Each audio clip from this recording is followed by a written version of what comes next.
So my name is Clare. I am the CEO and co-founder of Cybrisc. We're helping SMEs to really understand the level of cyber risk within their organization. So we're doing this by giving them a personalized risk assessment, okay, that they can then share with their insurer so they can have access to a discounted cyber insurance policy. We've already built our MVP and we have 30 of our own customers who are currently using that and giving us feedback on it.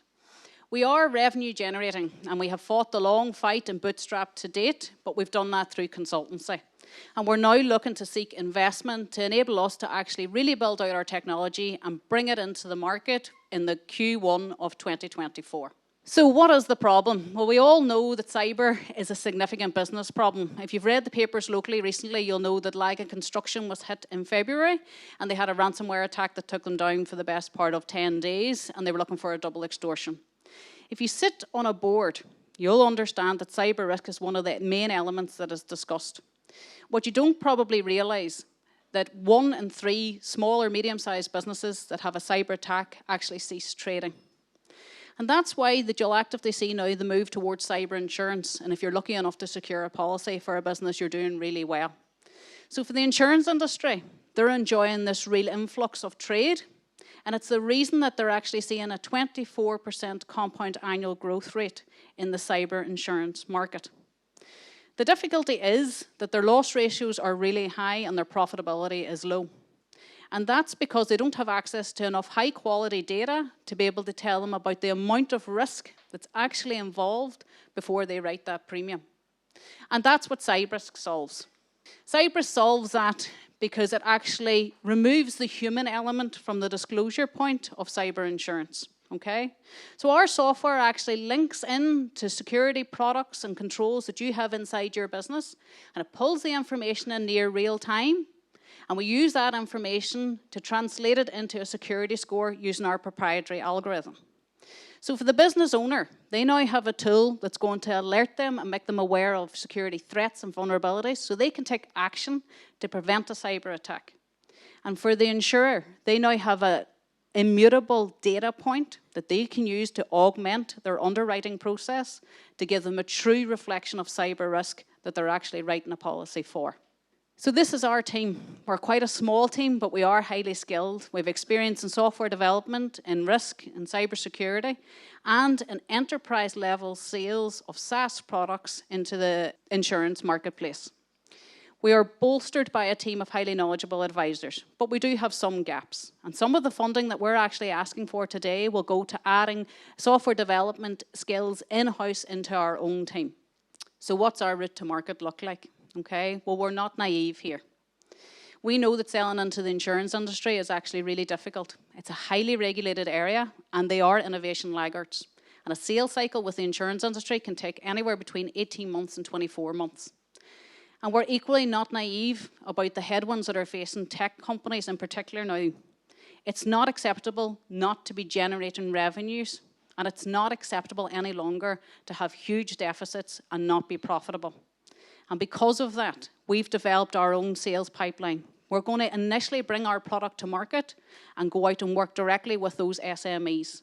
But we don't have to go after them all on an individual basis because we've already established strong relationships with managed service providers and IT resellers in Ireland and in the UK.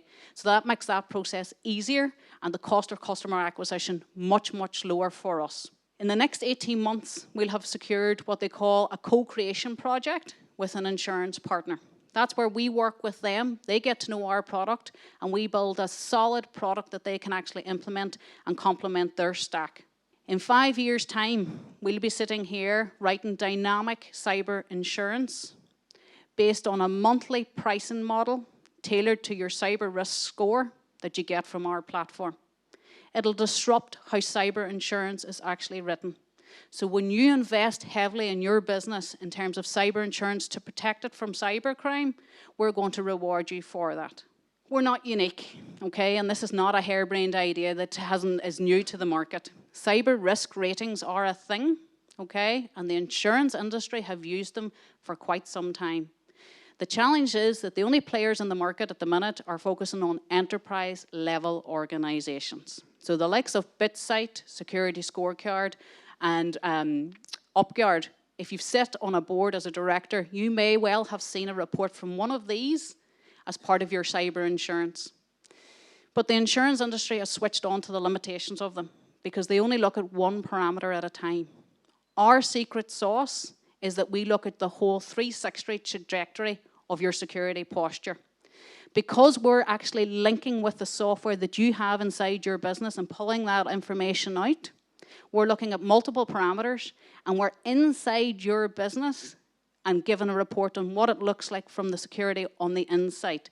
Not what information has been leaked on the dark web because of a breach years ago or through a third party. So what's in it for you as an investor? Because this is what everybody's interested in. We are building for an exit, okay? And whilst there is still considerably heavy investment in cyber risk rating solutions, we're beginning to see more and more M&A activity now coming into play. So BitSight bought Third Party Trust, and Box Insurance in Canada bought Templarbit just after seed was secured by both companies. So it isn't necessarily a long game that we're playing.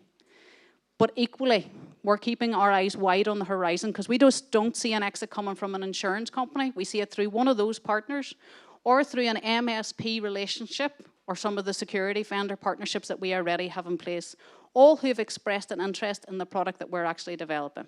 So why now? Okay, well, I've already told you that cyber insurance is a very hot space to actually be in. It's grown from 9 billion last year in revenue to be a total global written premium of about 35 billion in less than 10 years, and we want to be part of that game. We have fought the hard fight, and we've bootstrapped to date. But now we want to dedicate all of our time and our energies into building our SaaS product and bringing it into the market to close out the gap that's already there. We're aiming to be the global leader in cyber risk ratings for small businesses.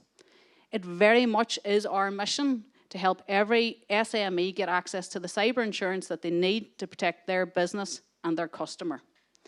We're seeking $500,000 in investment as a reminder, and 60% of that has already been committed. So we have some space still open to play with. The money is wholly dedicated to the technology and building the team to bring that product to life. We're already EIS Advanced Assured, but it's not just about money here tonight, and I know Michael has said that, okay? It's about the network that's here. So we have a keen interest in talking to anyone who can connect us with individuals inside the insurance industry or underwriters who would be willing to have a chat with us to help build our product further. My colleague Paul Daly is at the back. He's our CTO. Please direct all the really difficult questions to him, but anything else I'm happy to have a chat with at the back of the room. Thank you.